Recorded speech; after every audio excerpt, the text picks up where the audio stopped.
Hello दोस्तों, अगर आप किसी कंपनी के ऑनर हैं, डायरेक्टर हैं या फाउंडर हैं, या आप किसी और तरीके के बिजनेस को रन कर रहे हैं और आपके यहां पर 20 से ज्यादा लोगों का स्टाफ है, तो दोस्तों ये वीडियो आप ही के लिए है। जी हां दोस्तों, आपने बिल्कुल सही सुना, ये वीडियो आप ही के लिए है, क्योंकि इस वीडियो में मैं आपको लेबर डिपार्टमेंट एंड उससे संबंधित rules and regulations and compliances के बारे में पूरी डिटेल जानकारी देने वाला हूं। क्योंकि दोस्तों, जब हम किसी बिजनेस को रन कर रहे होते हैं तो हमें लेबर डिपार्टमेंट के अकॉर्डिंग बहुत सारे रूल्स एंड रेगुलेशंस को फॉलो करना होता है। कई बार आधी अधूरी जानकारी होने की वजह से या जानकारी न होने की वजह से हमें बहुत सारी परेशानियों का सामना करना पड़ता है। कई बार हमें फाइनेंशियल लॉसेस भी झेलने पड़ते हैं और कई बार हमको फाइन भी पे करना पड़ता है। तो दोस्तों, इन सारी की सारी परेशानियों से बचने के लिए आप मेरे इस वीडियो को अंत तक जरूर देखिएगा, क्योंकि इस वीडियो को देखने के बाद में आपकी जो भी समस्याएं हैं, इन सारी समस्याओं का समाधान होने वाला है, अगर ये समस्याएं आपकी लेबर रूल्स एंड रेगुलेशन से संबंधित हैं।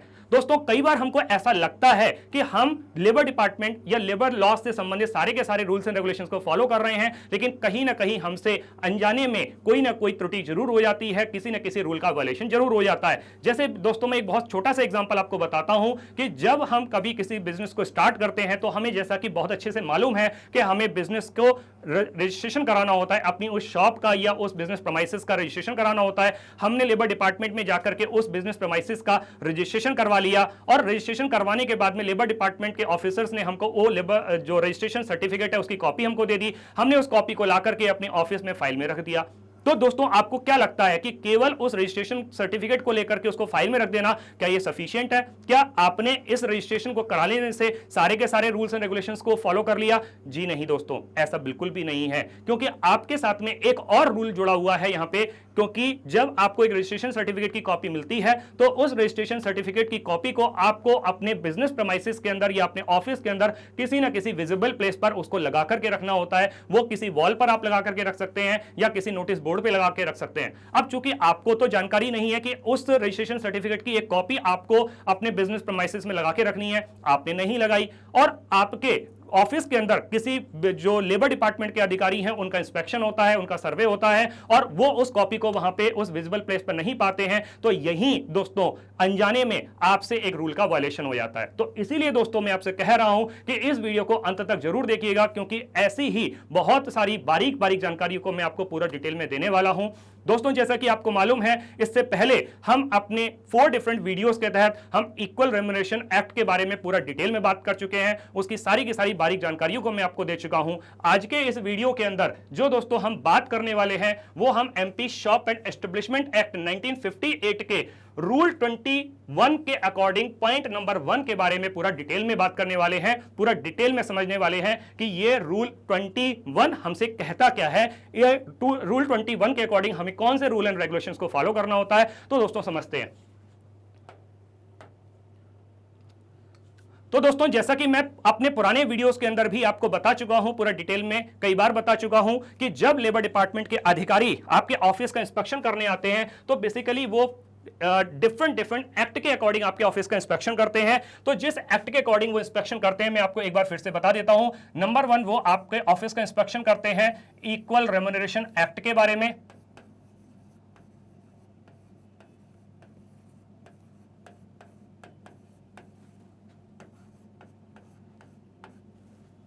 नंबर 2 पर दोस्तों वो आपके ऑफिस का इंस्पेक्शन करते हैं आपके MP shop and establishment act के अकॉर्डिंग।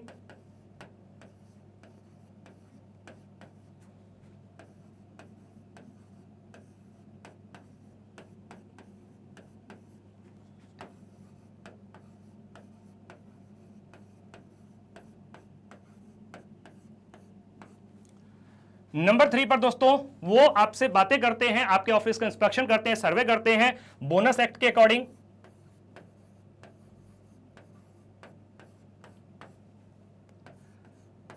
नंबर 4 पर दोस्तों वो आपके ऑफिस का इंस्पेक्शन करते हैं मिनिमम वेजेस एक्ट से रिलेटेड।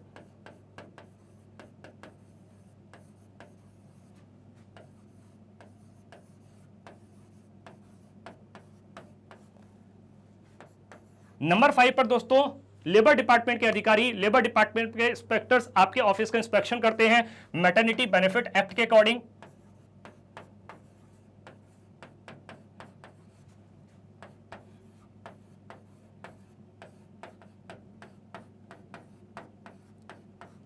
एंड लास्ट नंबर 6 पर दोस्तों लेबर डिपार्टमेंट के इंस्पेक्टर्स आपके ऑफिस का इंस्पेक्शन करते हैं। Child and adolescent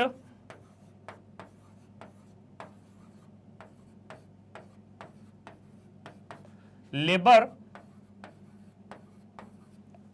prohibition and regulation act के अकॉर्डिंग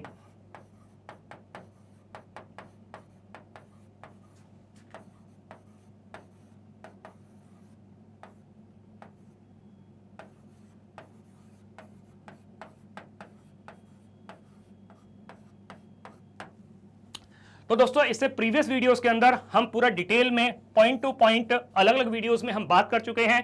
इक्वल रेम्युनरेशन एक्ट के बारे में, MP shop and establishment act के भी अलग अलग पॉइंट टू पॉइंट में बहुत सारी वीडियोस बना चुका हूं पूरा समझने के लिए। दोस्तों अब आपको लग रहा होगा कि यहां पे मैं एमपी यानी कि मैं मध्य प्रदेश की बात क्यों कर रहा हूं, तो ऑब्वियस ही बात है दोस्तों, क्योंकि मैं ये वीडियो मध्य प्रदेश से बना रहा हूं तो इसीलिए मैंने यहां पर लिखा हुआ है MP shop and establishment act. But दोस्तों आप किसी अदर स्टेट से बिलोंग कर रहे हो सकते हैं, तो आप जिस स्टेट से बिलोंग करते हैं उस स्टेट के अकॉर्डिंग ये आपका शॉप एंड एस्टेब्लिशमेंट एक्ट भी अलग अलग हो जाएगा। जैसे कि दोस्तों हो सकता है कि आप छत्तीसगढ़ से बिलोंग करते हैं तो ये Chhattisgarh shop and establishment act हो जाएगा। अगर आप कर्नाटका से बिलोंग करते हैं तो ये Karnataka shop and establishment act हो जाएगा। या दोस्तों आप केरल से बिलोंग करते हैं तो ये Kerala shop and establishment act हो जाएगा। इसके बाद में जो फ्यूचर वीडियोस आएंगे मेरे, उसमें हम पूरा डिटेल में बोनस एक्ट के बारे में भी बात करेंगे। इसके अलावा हम फ्यूचर वीडियोस के अंदर मिनिमम वेजेस एक्ट के बारे में भी पूरा समझेंगे। मैटरनिटी बेनिफिट एक्ट के बारे में भी मैं आपको डिटेल में पॉइंट टू पॉइंट एक एक वीडियो में बताऊंगा। और child and adolescent labour and provision and regulation act के बारे में भी हम पूरा डिटेल में बात करेंगे, पॉइंट टू पॉइंट बात करेंगे अपने फ्यूचर वीडियोस के अंदर। तो दोस्तों जब कभी लेबर डिपार्टमेंट के ऑफिसर्स आपके ऑफिस का इंस्पेक्शन करने के लिए आते हैं तो वो एक इस तरीके का फॉर्म पूरा इंस्पेक्शन करने के बाद में फिल करके आपको देकर के जाते हैं। तो इस फॉर्म को समझते हैं कि इस फॉर्म में क्या दिया गया है, कौन कौन सी जानकारी है जिनके बारे में वो पूरा यहाँ पे फिल करते हैं और आपको बताते हैं। सबसे पहले इस फॉर्म के अंदर आप देख रहे हैं कि यहाँ पे निरीक्षक का नाम, यानी कि जिस इंस्पेक्टर ने आपके ऑफिस का इंस्पेक्शन किया उनका नाम रहेगा। जिस डेट में इंस्पेक्शन किया वो डेट यहाँ पे डाली जाएगी, जिस टाइम पर किया वो टाइम यहां पर डाला जाएगा, और जिस प्लेस पर वो कर रहे हैं वो प्लेस का नाम दिया जाएगा। जैसे ये वीडियो मैं भोपाल से बना रहा हूं, तो अगर आपके ऑफिस का इंस्पेक्शन, आपके बिजनेस प्रेमाइसेस का इंस्पेक्शन, आपके फैक्ट्री का इंस्पेक्शन आपका भोपाल से हो रहा है तो यहां पे वो भोपाल लिख करके जाएंगे। यहां पे बड़ी एक इंपॉर्टेंट चीज दोस्तों कि चूंकि भी मैंने आपको 6 अलग अलग एक्ट के बारे में बताया है, तो ये जो सर्वे हो रहा है, ये जो इंस्पेक्शन हो रहा है, वो जिस एक्ट के अकॉर्डिंग हो रहा है उस एक्ट का नाम भी यहां पे लिखा जाएगा। जैसे ये फॉर्म जो है आपका MP shop and establishment act 1958 के अकॉर्डिंग है, ये उसके अकॉर्डिंग ये पूरी के पूरी डिटेल्स हैं। यहां पर आपका लिखा जाएगा आपके ऑफिस या जो भी आपकी बिजनेस है, जिस नाम से आप बिजनेस रन कर रहे हैं उसका नाम लिखा जाएगा, उसका एड्रेस दिया जाएगा। इसके अलावा आपकी कंपनी या जो बिजनेस है उसका ईमेल एड्रेस दिया जाएगा। इसके अलावा उस ऑर्गेनाइजेशन का आपका मोबाइल नंबर दिया जाएगा। जब आपने बिजनेस स्टार्ट किया था उस समय पर रजिस्ट्रेशन कराया होगा तो वो रजिस्ट्रेशन नंबर यहां पर डाला जाएगा, और जिस तरीके के बिजनेस को आप रन कर रहे हैं, नेचर ऑफ बिजनेस, वो भी यहां पे डाला जाएगा। सपोज कीजिए कि आप कोई कोचिंग बिजनेस को रन कर रहे हैं तो यहां पे एक कोचिंग डाल दिया जाएगा, या हो सकता है कि आप किसी फैक्ट्री को रन कर रहे हैं तो वो यहां पे फैक्ट्री डाल देंगे। इस तरीके से करके वो पूरी डिटेल देंगे। यहां पे अगले कॉलम के अंदर आपके ऑर्गेनाइजेशन के जो ऑनर हैं, जो डायरेक्टर हैं, जो फाउंडर हैं, उनका नाम और पूरा एड्रेस दिया जाएगा। आपके ऑर्गेनाइजेशन के अंदर कितने मेल वर्कर्स काम कर रहे हैं, कितने फीमेल वर्कर्स काम कर रहे हैं, उनकी डिटेल भी अलग अलग दी जाएगी। जैसे कि अगर सपोज कीजिए कि आपके यहाँ पे 40 मेल हैं और 40 फीमेल हैं तो उनका नंबर यहाँ पे दिया जाएगा, टोटल हो जाता है 80।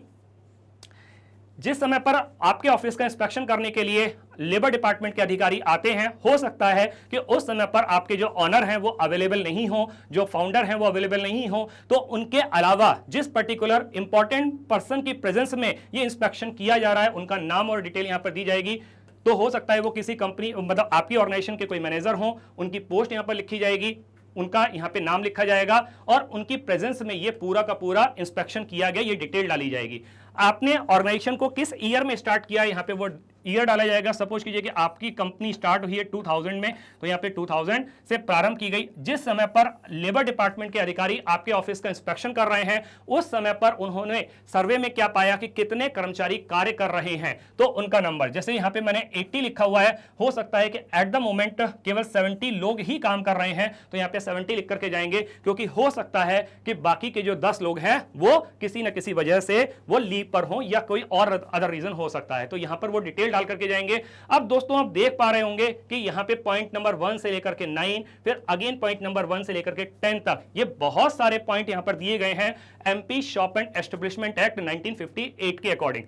तो दोस्तों अकेले एक सिंगल वीडियो के अंदर इन सारे के सारे पॉइंट की पूरी डिटेल जानकारी कवर कर पाना तो पॉसिबल नहीं है, तो इसीलिए दोस्तों मैंने ये सारे के सारे वीडियोस को अलग अलग point two point different videos में बनाया है, जिससे कि आपको हर एक पॉइंट के बारे में पूरी क्लैरिटी मिल पाए और आपकी सारी की सारी समस्याओं का समाधान हो पाए इन अलग अलग पॉइंट से रिलेटेड। आज के इस वीडियो के अंदर हम पॉइंट नंबर 1 के बारे में बात करने वाले हैं, जो कि रूल 21 के अकॉर्डिंग है। दोस्तों जब वो इंस्पेक्टर आपके ऑफिस का इंस्पेक्शन करते हैं, तो वो सारे के सारी चीजों का इंस्पेक्शन करने के बाद में कहीं पर वो यस लिख करके जाते हैं, कहीं पर वो नो लिखते हैं, कहीं पर वो यस लिखेंगे, कहीं पर नो लिखेंगे, कहीं पर यस लिखेंगे, कहीं पर नो लिखेंगे। तो दोस्तों जब वो इंस्पेक्शन करते हैं, तो जिस पॉइंट के अकॉर्डिंग आपकी ऑर्गेनाइजेशन उस रूल को फॉलो कर रही है, तो वहां वो यस लिख देंगे। अगर किसी रूल का वायलेशन हो रहा है, तो वहां पे वो नो लिख देंगे।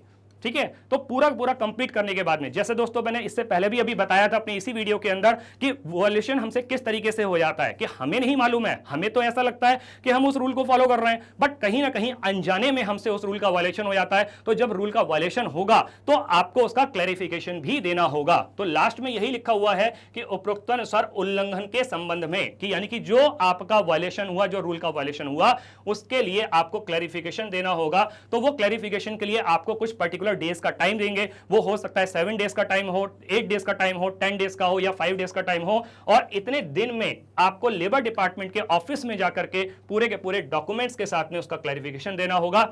ये पूरा का पूरा फॉर्म फिल करने के बाद में यहां पे जिस इंस्पेक्टर ने आपके ऑफिस का इंस्पेक्शन किया उनके सिग्नेचर होंगे।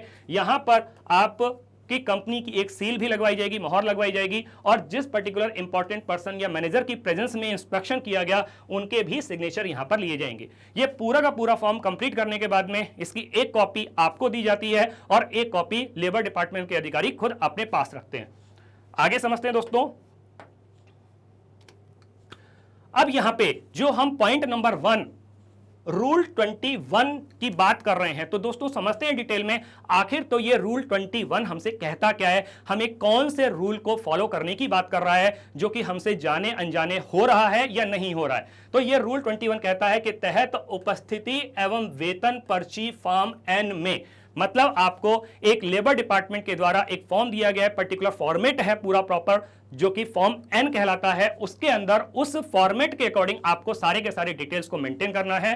तो मेंटेनेंस ऑफ अटेंडेंस, आपको अपने एम्प्लॉइज के अटेंडेंस को मेंटेन करना है और उनके वेज स्लिप को आपको फॉर्म N रूल 21 के अकॉर्डिंग मेंटेन करना है। मतलब ऐसा नहीं कि आपने मन मर्जी से किसी भी तरीके से आप इस चीज को मेंटेन कर रहे हैं, बट आपको जो मेंटेन करना है वो इस फॉर्म N के अकॉर्डिंग करना है, यानी कि जिस तरीके से उसमें जो कॉलम्स दिए गए हैं उसी तरीके की डिटेल के साथ में कॉलम में आपको पूरा फिल करना है। अब इसका एक्सप्लेनेशन क्या कहता है समझते हैं। फॉर्म N एज पर रूल 21, तो 21 के अकॉर्डिंग ये जो फॉर्म N है typically refers to a document, तो ये एक पर्टिकुलर डॉक्यूमेंट है which is used in India, इसको इंडिया में यूज किया जाता है, specifically a register maintained by employer. तो ये एम्प्लॉयर इस रजिस्टर को इस फॉर्म N के अकॉर्डिंग मेंटेन करता है अंडर लेबर लॉस, क्योंकि यहां लेबर लॉस को आपको फॉलो करना है। यूजुअली डिटेलिंग एम्प्लॉई इंफॉर्मेशन, और यूजुअली इसके अंदर क्या होता है, एम्प्लॉई की इंफॉर्मेशन दी गई होती है। लाइक किस तरीके की इंफॉर्मेशन दी जाती है यहाँ पे, लाइक अटेंडेंस, उसके अटेंडेंस के बारे में, उसके वेजेस के बारे में, उसके ओवरटाइम के बारे में, अगर किसी तरीके का आप फाइन इंपोज कर रहे हैं उसके ऊपर तो उसके बारे में, एंड अदर डिडक्शंस, या इसके अलावा कोई और डिडक्शन हो सकता है, जैसे कि कोई प्रोविडेंट फंड से संबंधित कोई डिडक्शन है तो वो डिटेल यहां पर होगी। रिक्वायर्ड टू बी केप्ट, तो इसको रखना जरूरी है एज पर रूल 21। तो रूल 21 के अंदर ये आपको अटेंडेंस का, वेजेस का, ये सारा रिकॉर्ड मेंटेन करना जरूरी है of the relevant state factories act. तो जिस भी स्टेट से आप बिलोंग करते हैं वहां के फैक्ट्री एक्ट के अकॉर्डिंग, रूल 21 के अकॉर्डिंग, और सिमिलर लेबर रेगुलेशंस या इसी तरीके के और लेबर रेगुलेशंस हो सकते हैं। जैसा कि दोस्तों मैंने पहले भी बताया कि आप किसी और स्टेट से बिलोंग कर सकते हैं, तो आपके स्टेट के अकॉर्डिंग ये रूल थोड़ा बहुत अलग हो सकता है, बट ये डॉक्यूमेंट आपको मेंटेन करना है। Essentially it is a comprehensive record. तो ये एक बहुत ही कॉम्प्रिहेंसिव रिकॉर्ड है ऑफ एम्प्लॉय वर्क डिटेल्स, यानी कि जो आपकी ऑर्गेनाइजेशन के अंदर जो एम्प्लॉय काम कर रहे हैं उनकी वर्क डिटेल से संबंधित ये एक बहुत ही कॉम्प्रिहेंसिव आपका डिटेल है। अब इस फॉर्म एन से संबंधित की पॉइंट्स क्या हैं? पहले तो हम समझते हैं कि इसका पर्पस क्या है। To keep track of the all aspects of the employ compensation. तो सबसे पहली चीज तो क्या है कि हमें सारे के सारे एस्पेक्ट्स को एक ट्रैक रिकॉर्ड के फॉर्म में रखना है कि उस एम्प्लॉय के जो भी कंपेंसेशन है, उनके जो वर्क आवर्स हैं या इंक्लूडिंग द ओवरटाइम, की अगर वो किसी तरीके से कोई ओवरटाइम कर रहा है या कोई और डिडक्शंस हो रहे हैं, या उसके अटेंडेंस का, ये पूरा का पूरा रिकॉर्ड आपको मेंटेन करना है फॉर्म एन के अकॉर्डिंग। फॉर्म एन के अकॉर्डिंग डिटेल्स इंक्लूडेड। अब इसमें क्या क्या डिटेल्स आती हैं जो हमको मेंटेन करनी है? एम्प्लॉय नेम हो जाता है, डेट ऑफ अटेंडेंस हो जाती है, यानी कि किस डेट की वो अटेंडेंस है ना, पूरे मंथ के अंदर पूरे अलग अलग डिटेल्स जाएंगी। तो date of attendance, daily working hours, उसके डेली के वर्किंग आवर्स क्या हैं, जैसे कि वर्किंग आवर्स क्या होते हैं, हो सकता है वो 10 to 6 हो सकता है कि वो 9 to 5 हो, या हो सकता है कि वो 11 to 7 हो। तो जो भी वर्किंग आवर्स हैं वो आपको मेंटेन करने हैं। वेजेस अर्न, अब आपने जो भी वेजेस उसके तय करके रखे हुए हैं लेबर लॉज के अकॉर्डिंग, तो वो आपको वहां मेंटेन करने हैं। ओवर टाइम पे, अगर उसने ओवरटाइम किया तो आपने उसको कितना पे किया, वो भी डिटेल आपको वहां मेंटेन करनी है। अगर आपने किसी तरीके का कोई फाइन इंपोज किया उसके ऊपर, तो वो भी डिटेल वहां पे रखनी है, या इसके अलावा कोई और डिडक्शंस किए तो वो भी आपको फॉर्म एन के अंदर मेंटेन करके रखना है। वो पूरा रिकॉर्ड आपको वहां पे रखना है। Compliance requirement. अब इस कंप्लायंस की रिक्वायरमेंट क्या है? Every employer under the MP shop and establishment act. तो हर एक एम्प्लॉयर के लिए जरूरी हो जाता है इस MP shop and establishment act के अकॉर्डिंग, इज मैंडेटेड, वो बाध्य है, वो कंपलसरी है उसके लिए, to maintain a form N register. तो फॉर्म एन के अकॉर्डिंग ही आपको उस रजिस्टर को मेंटेन करना जरूरी है, जिसमें उस एम्प्लॉय की सारी अटेंडेंस डिटेल्स होंगी और उसके जो वेजेस से रिलेटेड या उसके जो और अदर फाइन्स हैं या और अदर डिडक्शंस हैं, उनकी सारी डिटेल्स उसके अंदर दी होगी। बट याद रखिएगा दोस्तों, ये जो आपने रजिस्टर मेंटेन करना है ये फॉर्म एन के अकॉर्डिंग ही करना है। एन के जो फॉर्मेट है उसी के अकॉर्डिंग करना है, आप अपनी मनमर्जी से ये नहीं कर सकते हैं। Information included. अब इस फॉर्म के अंदर क्या क्या इंफॉर्मेशन इंक्लूडेड है? एम्प्लॉय नेम एंड डिटेल्स, क्या कौन कौन सी डिटेल्स की हम बात कर रहे हैं? एम्प्लॉय नेम के अलावा डेट ऑफ ज्वाइनिंग, कि किसी पर्टिकुलर एम्प्लॉय ने कब ज्वाइन किया, ये आपको डिटेल रखनी है। डेली अटेंडेंस, उसकी डेट वाइज डेली की अटेंडेंस उसमें मेंटेन करनी है। डेट वाइज आपके जो डेली के जो वेजेस वो अर्न कर रहा है वो आपको मेंटेन करना है। ओवरटाइम वर्क, अगर उसने किसी तरीके कोई ओवरटाइम किया है तो वो डिटेल आपको मेंटेन करनी है। और इसके अलावा किसी भी तरीके के अगर कोई डिडक्शंस हैं तो वो भी आपको उसके अंदर मेंटेन करके रखना है, वो भी उसमें डालना है कि ये किस वजह से ये डिडक्शंस हो रहे हैं और कितना डिडक्शन हो रहा है। दोस्तों ये देखिए, एक इस तरीके का फॉर्म एन आप लोगों को दिया जाएगा। लेबर डिपार्टमेंट के अकॉर्डिंग ये फॉर्म एन है, जो MP shop and establishment act के अकॉर्डिंग है। ये दोस्तों आपके स्टेट के अकॉर्डिंग ये फॉर्म थोड़ा बहुत अलग हो सकता है, इसीलिए दोस्तों मेरी रिक्वेस्ट है कि आप अपने स्टेट के अकॉर्डिंग इस फॉर्म को क्रॉस वेरीफाई जरूर करवा लीजिएगा, क्रॉस चेक करवा लीजिएगा। अब यहाँ पे क्या डिटेल्स हैं सारी समझते हैं। Register of the employ attendance and wages, overtime, fine और अदर डिडक्शंस, ये सारी डिटेल यहाँ पर दी जानी है। जैसे कि name and address of the establishment यानी कि जो कंपनी है उसका नाम दिया जाएगा। अब यहां पे देखिए दोस्तों क्या दिया हुआ है, फॉर द मंथ। अब जैसे ये जो आप रिकॉर्ड मेंटेन कर रहे हैं, सपोज कीजिए एग्जांपल के लिए ये भी रिकॉर्ड आपने मेंटेन किया, मान लेते हैं कि ये जनवरी के लिए किया, तो यहां पर आप डाल देंगे जनवरी, ठीक है। और ईयर सपोज कीजिए कि आपका क्या है, ईयर है 2025, ठीक है, तो 2025 यहां पर डाल देंगे। उसके बाद में क्या डिटेल्स है यहाँ पे, नेम ऑफ एम्प्लॉय, आपने एम्प्लॉय का नेम डाल दिया, उस एम्प्लॉय के फादर का नेम, या अगर फीमेल है तो उसके हस्बैंड का नेम, या मतलब अगर मैरिड है तो एज क्या है उसकी। एड्रेस ऑफ द एम्प्लॉयर, आपकी कंपनी का एड्रेस आ जाएगा यहाँ पे। नेचर ऑफ एम्प्लॉयमेंट, जो पर्टिकुलर पर्सन जिसकी डिटेल यहाँ पर आप दे रहे हैं वो उसका नेचर ऑफ जॉब क्या है, वो किस तरीके का काम कर रहा है, वो हो सकता है कोई लेबर हो सकता है कोई मैनेजर हो सकता है कोई और कंप्यूटर पे काम करने वाला कोई पर्सन हो सकता है। रेट ऑफ वेजेस, ठीक है, तो उसके वेजेस के रेट क्या है, वेज पीरियड क्या है, कितने मतलब चाहे आप डेली के वेजेस की बात कर रहे हैं या मंथली वेजेस की बात कर रहे हैं, तो जो भी आपका है या फोर्टनाइटली है वो आप डेट देंगे। डेट ऑफ अपॉइंटमेंट, उस एम्प्लॉय ने कब ज्वाइन किया ये पूरी डिटेल होनी चाहिए, और डेट ऑफ डिस्चार्ज, अगर वो छोड़ चुका है तो वो किस तारीख में उसने कंपनी को छोड़ा है, ये आपको डिटेल यहां पे देनी है। आगे देखिए दोस्तों, यहां पे क्या दिया, time at which the employment commences, किस टाइम पर आपका जॉब उसका स्टार्ट होता है वो टाइम यहां पे दिया जाएगा। तो फ्रॉम टू फ्रॉम, अब यहां पे क्या चीज देनी है, यहां पे ये भी डिटेल आपको मेंटेन करनी है कि आपका जो रेस्ट है या जो लंच टाइम होता है उसका टाइम क्या है। सपोज कीजिए कि आपकी ऑर्गेनाइजेशन के अंदर ये लंच टाइम 2 से लेकर के 3 बजे तक का हो सकता है, या ये 1 से लेकर के 2 बजे के बीच का हो सकता है। तो यहां पे आपको फ्रॉम टू फ्रॉम ये डालना है, time at which employment ceased, और किस समय पर आपका जो वर्क है वो खत्म होता है, ये डिटेल यहां पर आपको देनी है। अगर किसी एम्प्लॉय ने कोई ओवरटाइम किया है तो ये ओवरटाइम की डिटेल यहां पर दी जानी है, कितने बजे से कितने बजे तक उसने ओवरटाइम किया, टोटल कितना ओवरटाइम किया। सपोज कीजिए कि आपका ऑफिस खत्म होता है 6 बजे, अब उसने 6 बजे से लेकर के रात को 8 बजे तक काम किया, तो यहां पे लिखेंगे आप 6 बजे से लेकर के रात को 8 बजे तक टोटल वर्क कितना हो गया, वो 2 आवर्स का वर्क हो गया। अब यहां पे वेजेस की डिटेल्स आ जाएंगी, उसकी बेसिक क्या है, ठीक है, उसके अलावा उसका जो डीए है, तो डीए में डेयरनेस अलाउंस होता है, एक आपका डेली अलाउंस होता है, तो वो डिटेल आ जाएगी। अब इनका टोटल क्या होता है, या कोई और अदर अलाउंसेस भी हो सकते हैं, जैसे कि एचआरए होता है, हाउस रेंट अलाउंस होता है, या कोई या मेडिकल अलाउंस होता है, कुछ और अदर अलाउंसेस हो सकते हैं, तो वो आप यहाँ पे डिटेल मेंटेन करेंगे और उसका टोटल क्या है ये यहाँ पर आपको बताना होगा। अगर आपके एम्प्लॉय ने किसी तरीके का कंपनी से कोई एडवांस लेकर रखा हुआ है तो वो एडवांस की अमाउंट आप डालेंगे, या उसने पिछले महीने कोई एडवांस लिया था उसको आपने नेक्स्ट मंथ में रिकवर किया तो ये आपको रिकवरी अमाउंट भी डालनी है। अब उसके बाद में उसका बैलेंस कितना बचा, और अगर किसी तरीके का कोई फाइन उस पर इंपोज किया जा रहा है तो ये फाइन की डिटेल्स भी यहां पर आपको डालनी है। तो ये पूरा का पूरा फॉर्म एन इसी फॉर्मेट में इसी तरीके से आपको एक रजिस्टर के अंदर आपको अलग अलग एम्प्लॉय का मेंटेन करना जरूरी है।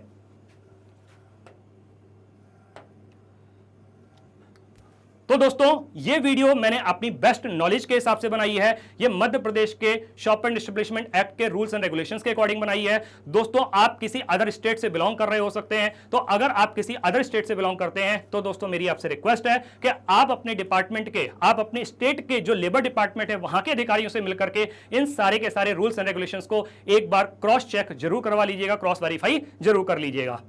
दोस्तों ये पूरी की पूरी वीडियो में मैंने आपको पूरी की पूरी जानकारी देने की कोशिश की है, एक से एक बारीक से बारीक जानकारी देने की कोशिश की है। इसके बाद भी दोस्तों अगर आपकी किसी भी तरीके की कोई भी क्वेरी रह जाती है तो आप हमको संपर्क करना ना भूलिएगा। हमारी पूरी की पूरी एक डेडिकेटेड टीम है जो इसमें आपकी किसी भी तरीके की क्वेरी को रिजॉल्व करने में पूरी हेल्प करेगी। आप हमको लिख सकते हैं हमारी ईमेल आईडी पर जिसका नाम है legal@pabbly.com। तो जब आप अपनी किसी भी क्वेरी को हमारी इस टीम के पास भेजेंगे, हमारी इस ईमेल आईडी पर भेजेंगे legal@pabbly.com पर, तो हमारी डेडिकेटेड टीम आपको रिवर्ट बैक करेगी और आपकी उस क्वेरी को रिजॉल्व करने की पूरी पूरी कोशिश करेगी।